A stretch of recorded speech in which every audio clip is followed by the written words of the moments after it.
Gold in Dungeons and Dragons. How much is a 1 gold worth? How much is your 1 gold worth compared to my 1 gold? Compared to some, it's hard. Economy in Dungeons and Dragons is a hard thing, and it's not something that's really established apart from there being tables in books that say how much stuff costs, so then you could infer it, but then how much does this certain thing cost? And you have to then go digging through a book.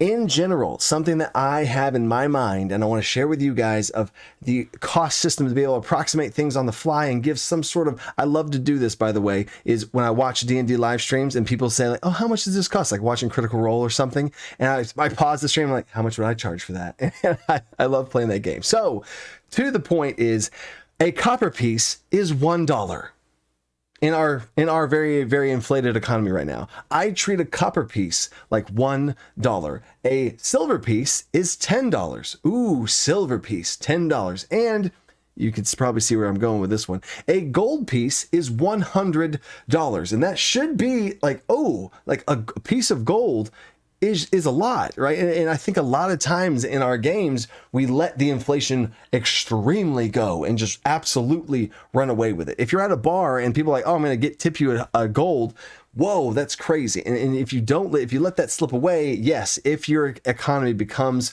all gold and you don't think about copper and silver anymore, yes, of course that's going to happen. And I will even say this, in my games, a lot of times copper and silver aren't heavily tracked either. And in general, I do hand out rewards in gold. I don't usually have like, okay, platinums and this many golds and this many silvers. And I feel like that's a little annoying, right? Just that from myself as a dungeon master, I give out gold and they can break it up however they want. But I do think it's important to have a reference point and a pulse check for when you are in towns and stuff. And if they want to buy something, think of it in dollars and stuff. So if something was worth, so now a house, how much is a house worth in Dungeons and Dragons? All right, well, if you're thinking about how the housing economy right now, we're thinking like $200,000 for a house. Okay, $100,000 for like a small house. Okay, so let's do like $80,000 for like a smaller house inside of a village and all that kind of stuff. Again, I'm trying to use our current and then backwards approximate it to medieval times. So stay with me here, okay?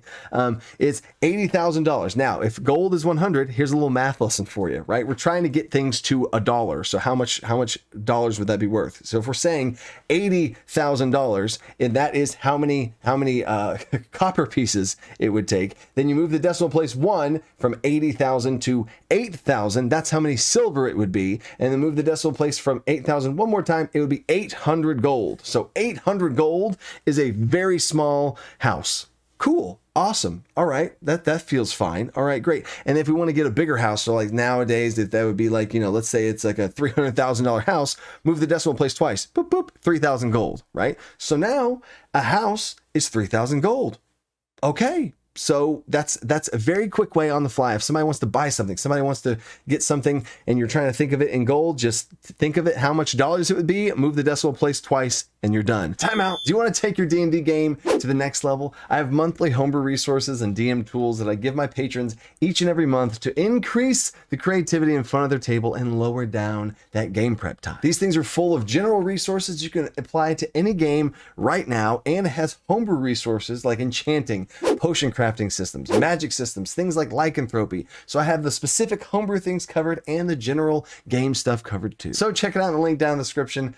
Let's get back to the video. So in fact, I'm in the middle of a live stream right now, and I want to have people give me things of how much gold something costs, and we'll throw it out there and see how it goes. Okay. So I'm thinking right now of like a very well crafted sword. In general, in Dungeons and Dragons, are going to be probably around 5-ish gold. So now I guess maybe it's not very well crafted. So a sword or something, 5 gold. And in fact, off the top of my head right now, I would have to look at the book and see what the things were and how much it was rated and all that kind of stuff. But I would much rather have relying on myself and my own brain right here to be able to come up with stuff. So if a sword in the rules as written is about 5 gold, then that's $500, and $500 for a metal forged craft sword, that kind of feels okay. And if you're thinking about how much does a vehicle cost or a stagecoach cost or whatever, it kind of helps you think about how much things cost. So if you want to think of a meal or staying at a hotel, there we go, staying at a hotel. So if it's going to be like $200 or something, move the decimal place twice, that's 2 gold.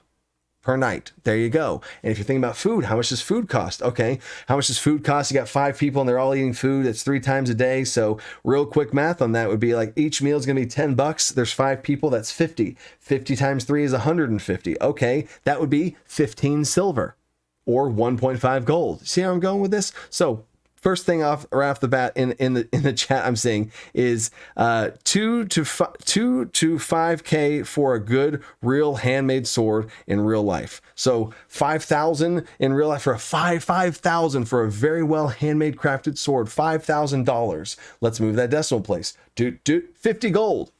All right, for a highly crafted sword, again, feels right. Maybe this sword has a magical property. Maybe it's a +1 sword. But then now we're getting into magic weapons, and I'm going to throw a timeout on that because I have a whole different system for how to run magic items and magic armor and different magic spell effects. That's going to be a whole other thing, and I actually have a Kickstarter for that, but that's for another time. I'm out on myself. Just to clarify, I do want to say that use this as a guide to help you be able to fill in the gaps. If you do have things that are worth certain amounts and you have, I know this is worth this, I know this is worth that, then you can use that to be able to find the gaps of what things cost. So the full big spectrum, that little tip I just gave you about the US dollar in relation to the US dollar, I feel like that's just a tool to help me kind of wrap my head around some things. And in general, I have a chart. Do I have it right here? No, I don't have it right here. Oh, maybe? Haha, no, it's a blank sheet of paper. Okay. But I have a chart that has the general types of things on there so that I can know, okay, well, that would be kind of close to a horse, right? And then I want to have set things for that, so I'm not estimating it all the time. So I would say if you want to have a prepared thing for a dungeon master, have a sheet on the back of your thing that has approximate things for common things to find, and then be able to kind of wiggle room it from there with the estimation and kind of the little tips I said there. Hope that helps. Hope it's a little quick tip there. Stay creative, think outside the box. Peace.